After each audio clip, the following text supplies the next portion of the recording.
everybody, welcome back to my channel. My name is Torie and this is Holy City Mystic. Thank you so much for being here. So today I'm going to continue my series. Is it a series if it's 2 videos? We're calling it my dual video conglomerate. I don't know. But yeah, we're going to do another moon video talking about connecting to your partner's moon sign. So the first video I did, I talked about connecting to your partner's moon sign through aspect. Different ways that you could look at the chart and see which moon signs were aspecting your moon sign and kind of tips and tricks to how to deal with that. So today I'm actually going to dive into each moon sign. I'm going to talk about the elements first, and then I'm going to talk about each sign within them and just how to connect to your partner's moon sign that way. I did want to talk about the aspects first, just because I think we kind of get into trouble when we're like, oh, Leos and Virgos are super compatible, or they're not compatible at all, or something like that. So I really wanted you guys just to look at the actual aspects of what their moon sign is in relationship to your moon sign, to actually see what pros and cons there might be instead of focusing on the actual signs themselves and how those would affect you. So the first thing I want to talk about is when you're trying to have a good relationship, it's important to remember that the other person is also human. You are never going to find a single person that just fits you like a puzzle piece and everything is absolutely perfect all the time. You are a human finding another human, and so it's very natural to kind of smooth down different parts of ourselves so that we fit in a more complete set. But one primary thing that I think it's important to acknowledge is that when you're looking at your partner's moon sign, accept the love that they are giving you. Because you might have a moon sign that accepts love in a very specific way, you give love in that exact way. They might have a different moon sign that is giving love every single day, but you're not seeing it or hearing it or feeling it because it's not in the exact way that you give love.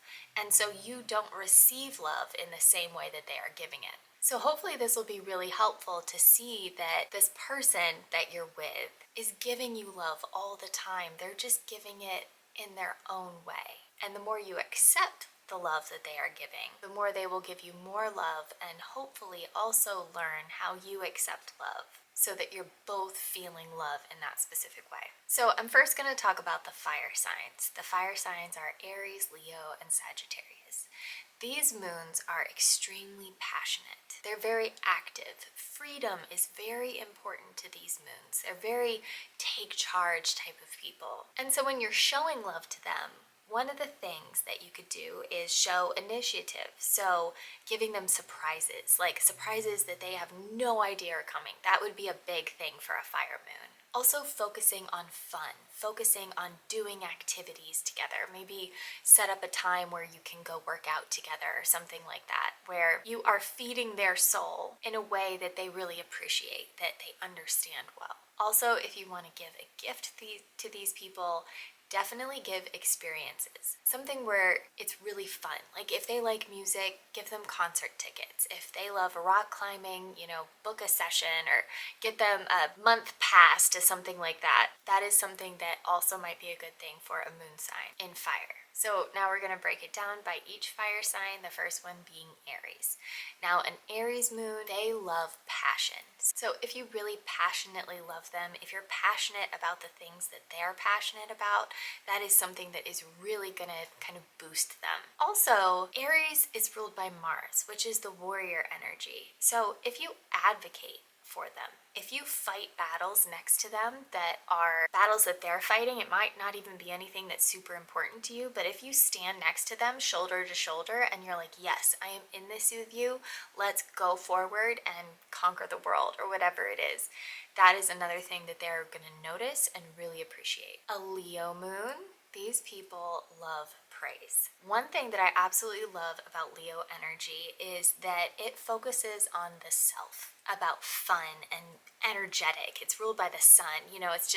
It's very, you show up and you are who you are, and there's just beams coming out of your face, and it's just really exciting. Leos are also proud of you as a person. No one appreciates pride like a Leo. And so if you ever have something that you're super excited about, something that you've really accomplished and you're super proud of yourself, tell a Leo, because no one is going to be prouder of you than a Leo. They are extremely good at it. And so taking pride in your Leo moon partner and also being proud of yourself, that's another thing that is just, that makes them happy, it fills them up.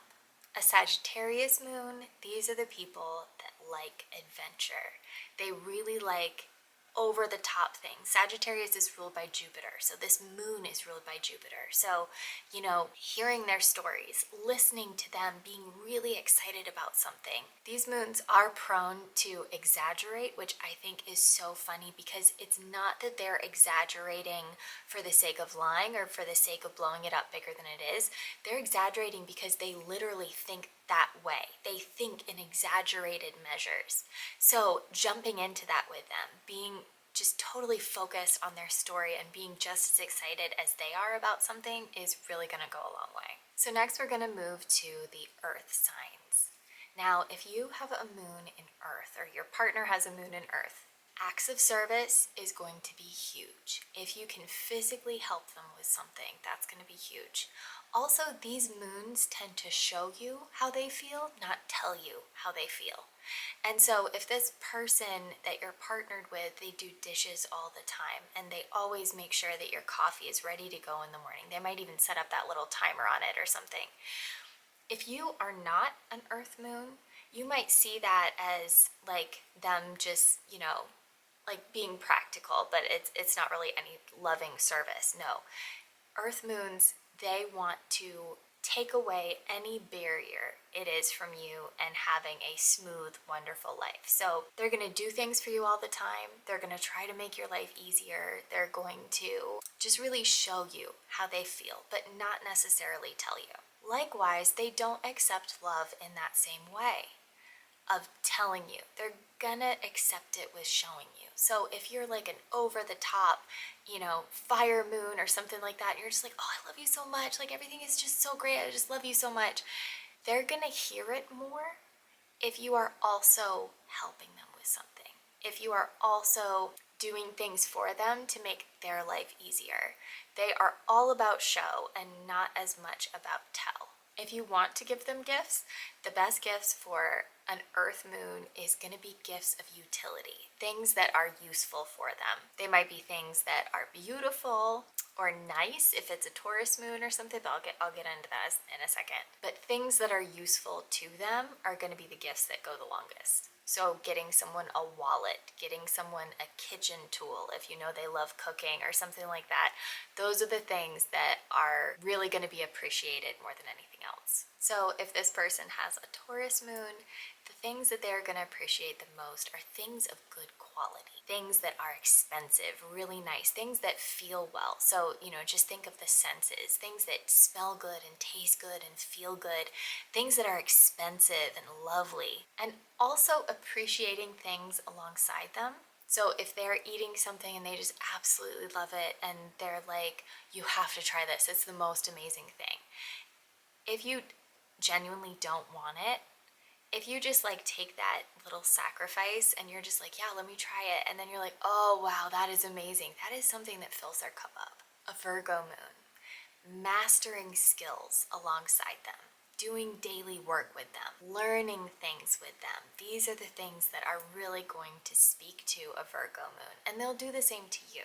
And so just appreciating that about the Virgo moon. Also, Virgo moons are very hard on themselves. They're very meticulous about things. And so just admiring their work, admiring all that they have done to make things just so, to make things the best quality that they can be, that is another thing that really helps them feel loved. A Capricorn moon. These guys are pretty fun because they're also perfectionists, but they really like to build. They really like to progress. And so creating a business plan with them, or planning for the future with them, or scheduling something for them, these are the things that are really going to make them feel like, okay, you are on their wavelength, you are really trying here, you are going to just really take care of them emotionally. Also, praising how far they've come.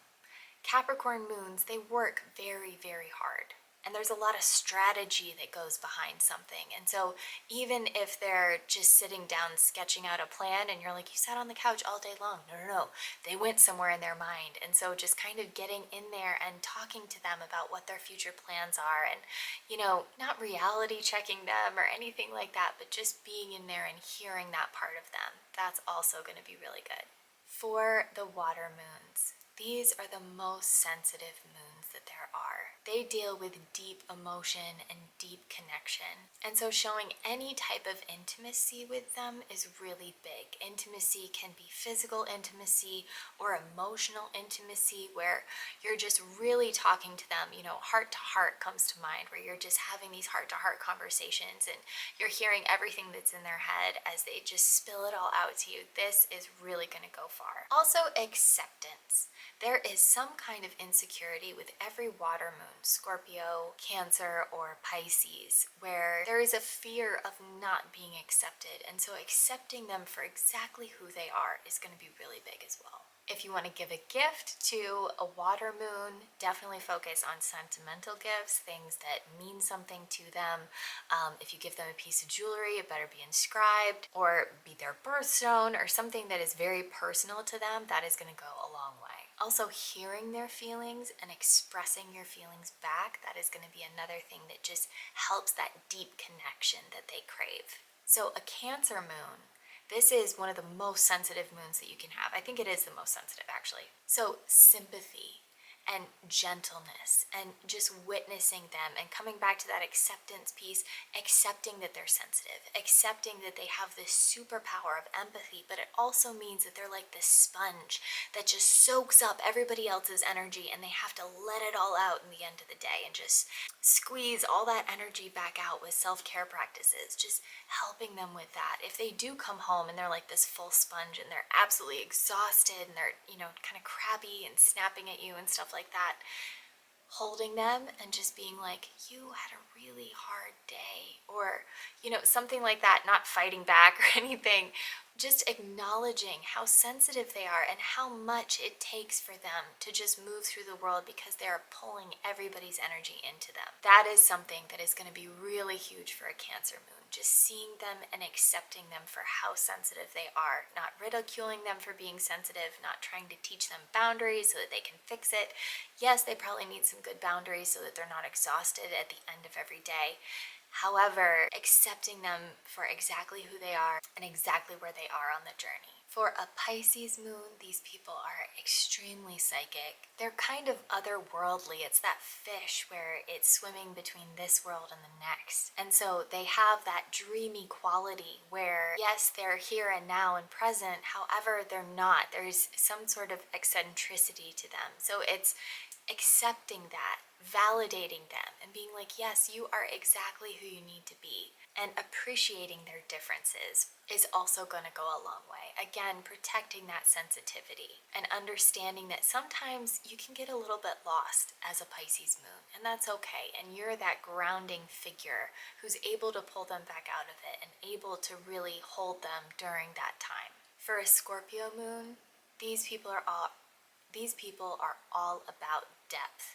They go deep. They have really deep emotions, and sometimes they have a hard time pulling themselves back out of them. And so accepting that depth to them, accepting that they need to talk about this deep connection, these deep emotions that they're having, it can be exhausting, especially to people who might have an air moon. That can be really hard for them to go deep like that, like a Scorpio moon has a tendency to do. Going there with them, knowing that this is part of their love language. This is what they need in order to feel seen and loved during this time.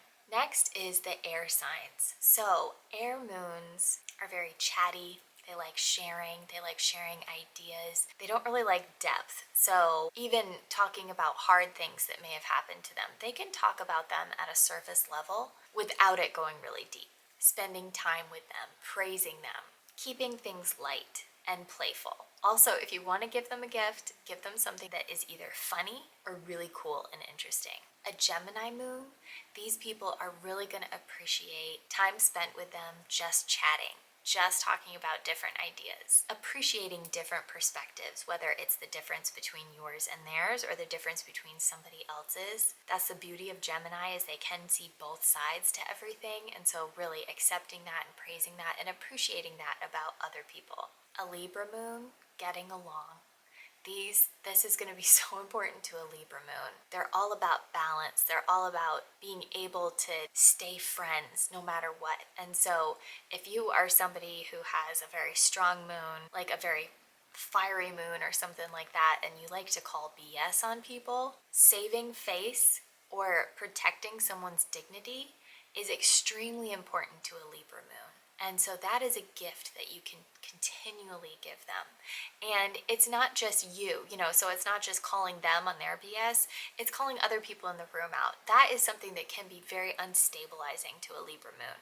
So allowing someone to be wrong without pointing it out, allowing someone to maintain their dignity, that is going to be huge for them. Finally, an Aquarius moon. These people are extremely intellectual. So talking about new ideas with them, thinking outside of the box with them, learning new things together, endeavoring to make humanity better together. So maybe it's volunteering together, maybe it's learning new things that are coming up about what they could do to improve society, improve their relationships. That's going to be another huge thing with them. So I've talked through all the moons, maybe talked them to death, but if you guys have any stories about you and your partner, or maybe different relationships that you've had in the past where a certain moon you just really appreciated, or a certain moon you had a hard time with, that would be really helpful. So if you could just comment those below, that would be absolutely amazing. And thank you guys so much for hanging out. I will talk to you next time.